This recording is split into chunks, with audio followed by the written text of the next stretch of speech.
Hello everyone, welcome to Vrinda's world. So ఇదైతే Thursday record చేసిన vlog అండి. సో మార్నింగ్ అయితే అందరూ ఆఫీసులకు వెళ్ళిపోయారు, టిఫిన్స్ అయిపోయి అండ్ అలాగే కుకింగ్ కూడా కంప్లీట్ చేసేసుకున్నాను. ఎందుకంటే ఈరోజు నేను మా వారు ఫాస్టింగ్. సో మేము ఎవ్రీ థర్స్డే ఫాస్టింగ్ ఉంటామన్నమాట. సో అందుకని బాక్స్ వరకు వంట చేసేసి మా బావగారికి బాక్స్ కట్టి ఇచ్చేసాను. తర్వాత వాళ్ళు వెళ్ళిపోయాక నేను కొంచెం కాసేపు కూర్చొని రిలాక్స్ అయ్యి స్నానం అది చేసి కొంచెం పూజ చేసుకోవాలండి. సో ఎప్పుడూ ఇలా జెల్ అవి వేస్తూ ఉంటాను మా పాపకి, కాకపోతే మా పాప ఉంచుకోదనమాట. సో అందుకని నాకు చూడాలనిపించినప్పుడు వేసుకొని కాసేపు దాంతో ఆడుకుంటాను. ఎందుకంటే తర్వాత చూద్దామన్నా కూడా పిలకలు అవి ఏమి ఉంచుకోదు మా పాప, అలా ఆడుకుంటూ పీకేస్తూ ఉంటుంది. సో చిన్నపిల్లలు అందరూ ఇంతే కదండి. సో మా పాప కూడా అంతే. ఇంకా అత్తయ్య వాళ్ళు వెళ్ళిపోయారు కదండి. అత్తయ్య వాళ్ళు వెళ్ళిపోయాక అసలు ఇల్లంతా ఖాళీగా అయిపోయింది. అసలు ఏం చేయాలి ఏంటి ఏం అర్థం కాలేదు. సో అందుకని మేము అలా స్లోగా లేచి మా వర్క్స్ అన్నీ చేసుకొని మా వారు అది కూడా ఆఫీస్కి వెళ్ళిపోయారు. సో మేము కూడా అలా ఇంక ఇంట్లో ఎవరూ లేరు, మేమిద్దరమే కదా అని ఇలాంటి చిన్న చిన్న పనులు చేస్తున్నాం అనమాట. లేకపోతే అసలు ఖాళీగా ఉండేది కాదు ఇలా కూర్చోడానికి.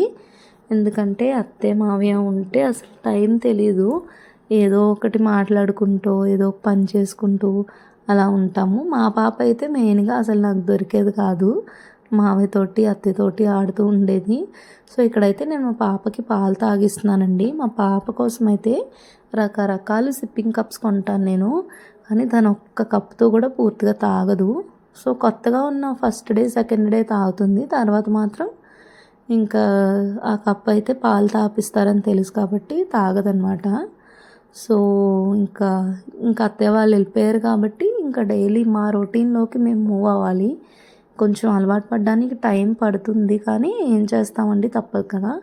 నిన్న ఈవినింగ్ అయితే మా పాప చాలా ఏడిచిందండి. అసలు ఎవ్వరూ లేరు ఆడుకోవడానికి, బయటకు తీసుకెళ్ళడానికి అని చెప్పి అలా ఏడుస్తూ చాలాసేపు నిద్రపోయింది. సో ఈరోజైతే మార్నింగ్ చాలా లేట్గా లేచిందండి. ఇప్పుడే జస్ట్ 9:20 ఆ టైం అయ్యాక మా పాప లేచింది. ఇంకా తను లేచిన తర్వాత మా వారు వాళ్ళు కూడా వెళ్ళిపోయారు అప్పటికల్లా.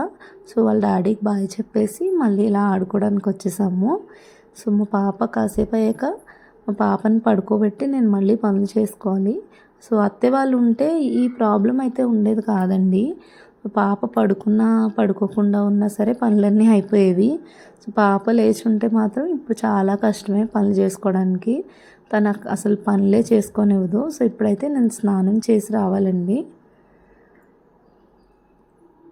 థర్స్డే పూజ చేసుకుంటామండి. రెగ్యులర్గా మా వారే పూజ చేస్తారు. థర్స్డే అయితే నేను కొంచెం ఎక్కువ పని ఉంటుంది కాబట్టి ఇల్లది మాప్ చేసుకొని ముగ్గు అది వేసుకొని నీట్గా స్నానం అది తల స్నానం చేసి అప్పుడు నేను పూజ అయితే చేసుకుంటాను. ఒకవేళ మా వారు పూజ చేసుకున్నా కూడా నేను మళ్ళీ పూజ చేసుకుంటానండి. ఎందుకంటే మేమిద్దరం కూడా ఫాస్టింగ్ కదా. సో ఇద్దరం పూజ చేసుకుంటాము. రోజు అయితే మాత్రం ఆయన పూజ చేస్తే మేము వెనకాల స్నానం చేసినప్పుడు దండం పెట్టేసుకుంటామండి.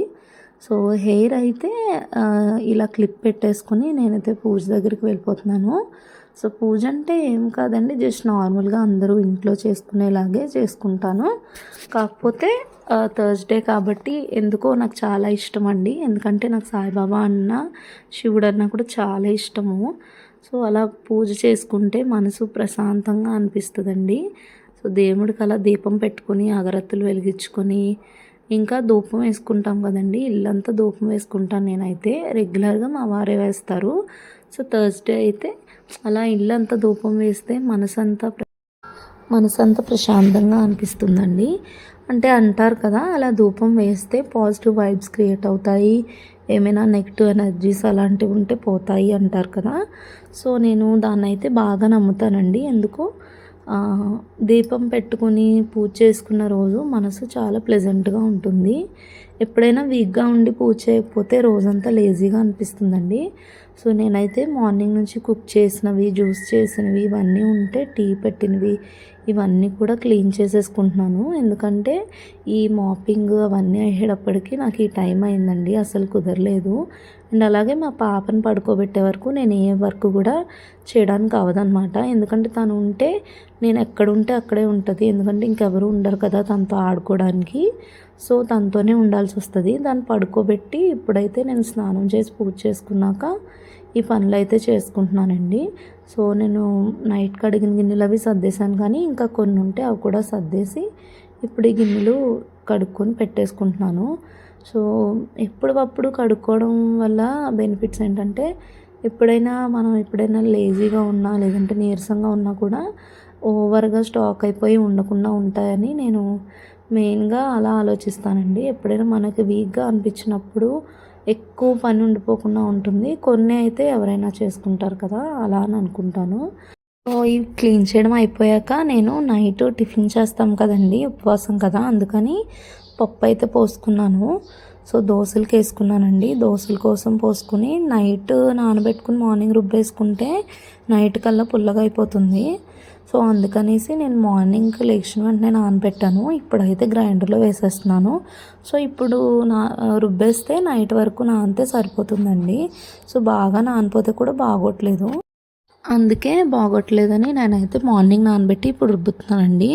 సో చాలామంది దోశలకైతే గ్రైండర్లో వేసుకోకుండా మిక్సీలో బాగుంటాయి అంటారు, కానీ నాకైతే గ్రైండర్లోనే ఇష్టం అండి. ఎందుకో కొంచెం మెత్తగా అనిపిస్తాయి గ్రైండర్లో అయితే.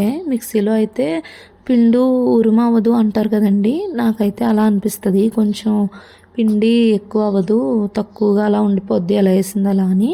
సో ఇప్పుడైతే మా పాపకి మార్నింగ్ వామన్నం చేశానండి, తినిపిద్దామని ట్రై చేస్తున్నాను. సో 1-2 స్పూన్స్ అయితే బాగానే తింటుంది, తర్వాత అయితే ఇంక అస్సలు తిందండి. ఏదో ఒక స్పూన్ తిన్నా పర్లేదు కదా అని నేను అలా కూర్చొని ట్రై చేస్తున్నాను, ఎవరూ లేరు కదా. ఇంకా అలా ఏదో పాపతోటే టైంపాస్ చేసేయాలి. మా పాప అయితే నేను కూడా కెమెరాతో మాట్లాడతాను, నేను కూడా వ్లాగ్ చేస్తాను అంటుంది. సో మా పాపకైతే ఇప్పుడు స్నానం చేయించేసాను. ఈలోగా పిండి కూడా నలిగిపోయిందండి. ఇలాగ మా వారు వస్తే ఇద్దరికి కాఫీ అయితే పెట్టాను. ఈరోజు బంగాళదుంప కర్రీ చేశానండి బాక్స్లోకి. సో పిండి అయితే తీసేసుకొని కాసేపు రిలాక్స్ అవ్వాలి. సో ఇదైతే ఈవినింగ్ అండి. ఈవినింగ్ చట్నీలోకి పల్లీ చట్నీ చేశాను. అలాగే చట్నీ చేసుకున్నాక ఇంకా దోశలు వేసుకుని అందరం తినేయాలి. సో మార్నింగ్ నుంచి అత్తయ్య వాళ్ళు లేక మాకు అసలు ఏం తోచలేదండి, అందుకని ఇంకా అలా ఉండిపోయాము. సో ఇప్పుడైతే త్వరగా తినేసి కొద్దిసేపు రెస్ట్ తీసుకోవాలి. మధ్యాహ్నం అంతా నిద్ర కూడా పట్టలేదండి అసలు. మధ్యాహ్నం అంతా పనేం లేదు, కానీ ఇంకా ఇన్నాళ్ళు అందరూ ఉండడం అలవాటు అయిపోయింది కదండి. సో మేమే ఉండేసరికి ఏదోలా అనిపించింది. కాసేపు అలా అమ్మ వాళ్ళతో మాట్లాడాను, అత్తయ్య వాళ్ళతో మాట్లాడాను. సో ఇంక అందుకనే వీడియో ఏమీ రికార్డ్ చేయలేదు. పాప కూడా అసలు మార్నింగ్ 7కి లేస్తే నైట్ 12 అయ్యే వరకు పడుకునేది కాదండి. ఈరోజైతే మార్నింగ్ 9:30కి లేచింది, మళ్ళీ 10:30కి అలా పడుకుంది, 12కి లేచింది, మళ్ళీ 2కి పడుకొని 7 o'clockకి నేను లేపితే బలవంతంగా లేచిందండి. అసలు తనకు కూడా ఎవరితో ఆడుకోవాలి ఏంటో అర్థం కాక అలా ఉండిపోయింది పాపం. ఇంకా కొన్ని రోజులు ఇలాగే అనిపిస్తుందండి. మళ్ళీ మన నార్మల్ లైఫ్లోకి వచ్చే వరకు కూడా వాళ్ళు లేరు కదా, వాళ్ళు ఉంటే బాగుండేది, వాళ్ళు ఉంటే ఈ టైంకి ఇలా చేసేవాళ్ళం అని అనిపిస్తుందండి. సో నేనైతే నూనె ప్యాకెట్స్ ఇలా కట్ చేసిన తర్వాత ఒక కప్పులో పెట్టుకుంటానండి, ఏమన్నా ఆయిల్ ఉండిపోతే అందులో పడుతుందని. సో అంటే ఏమన్నా కొన్ని డ్రాప్స్ మిగిలిపోతే అందులో పడతాయి కదా, దేనికన్నా యూజ్ అవుద్దని అలా పెడతాను. మీరు కూడా అలా చేస్తారా అండి? ఎవరైనా చేస్తే చెప్పండి కామెంట్స్లో. సో చట్నీ అయితే చేయడం అయిపోయిందండి. ఇంక ఈరోజు అయితే తాలింపు కూడా ఏమి వేయట్లేదు చట్నీలో, జస్ట్ అలాగే తినేస్తాము. సో ఇంక దోశలు వేయడం స్టార్ట్ చేయాలండి. మా వారైతే రెడీ అయిపోయారు, ఇంటికి వచ్చేసి స్నానం అది చేసి రెడీగా ఉన్నారు. ఇంకా దోశలు వేయాలి. సో దోశలు వేసుకొని తినేసాక కొంచెంసేపు ఇంకా పాపతో ఆడుకొని పడుకోవడమేనండి. సో ఈరోజు అయితే మార్నింగ్ నుంచి రోజు అందరూ ఉంటే తెలియట్లేదు, కానీ ఈరోజైతే మార్నింగ్ నుంచి అలా ఒక్కలమే ఉన్నాం కదండి, ఇంకా అలా గాడుపు తగిలేసినట్టుగా అయిపోయింది. సో అలా ఒంటరిగా ఉండడం వల్ల కూడా ఇంకా వీక్గా అనిపించిందండి పొద్దున్నుంచి. సో ఇంకా ఈరోజు ఎంత ఖాళీగా ఉన్నా కూడా చాలా చాలా లేజీగా చాలా వీక్గా అనిపించిందండి. పని కూడా ఏం లేదు, అయినా సరే ఎందుకో తెలియని వీక్నెస్, తెలియని బెంగలా అనిపిస్తుంది. మేము కూడా ఇంక ఇంటికి వెళ్ళిపోతే ఇంకా అత్తయ్య వాళ్ళతో అమ్మ వాళ్ళతో అందరితో కలిపి హ్యాపీగా స్పెండ్ చేయొచ్చు. నేనైతే వెయిట్ చేస్తున్నానండి, ఇంటికి వెళ్ళిపోతాం తొందరగా అని. సో మరి ఎప్పుడు వెళ్తామో తెలీదు, చూడాలి. మా వారికి కుదిరి తీసుకెళ్తే మాత్రం నేనైతే టిఫిన్ అయితే అయిపోయిందండి. నేనైతే వెళ్ళిపోవడానికి. నైట్ టైం కూడా ఈ పౌడర్ తీసుకుంటాను. సో దీని తర్వాత అయితే నేను మార్నింగ్ స్మూతీ కోసం డ్రై ఫ్రూట్స్ అన్నీ నానబెట్టేస్తున్నాను. సో నానబెట్టేసిన తర్వాత ఇంకా పడుకోవడమేనండి. మా పాప అయితే ఇంకా ఆడుతుంది, తను పడుకోబెట్టి మేము కూడా పడుకోవాలి. సో ఇదండి ఈరోజు వీడియో.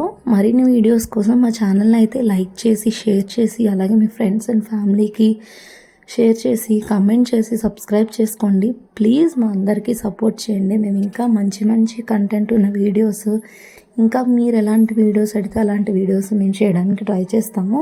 ఎలాంటి కంటెంట్ కావాలో కామెంట్ చేయండి. సో ఇంకా నెక్స్ట్ వీడియోలో మళ్ళీ కలుద్దాం. అంతవరకు బాయ్ బాయ్.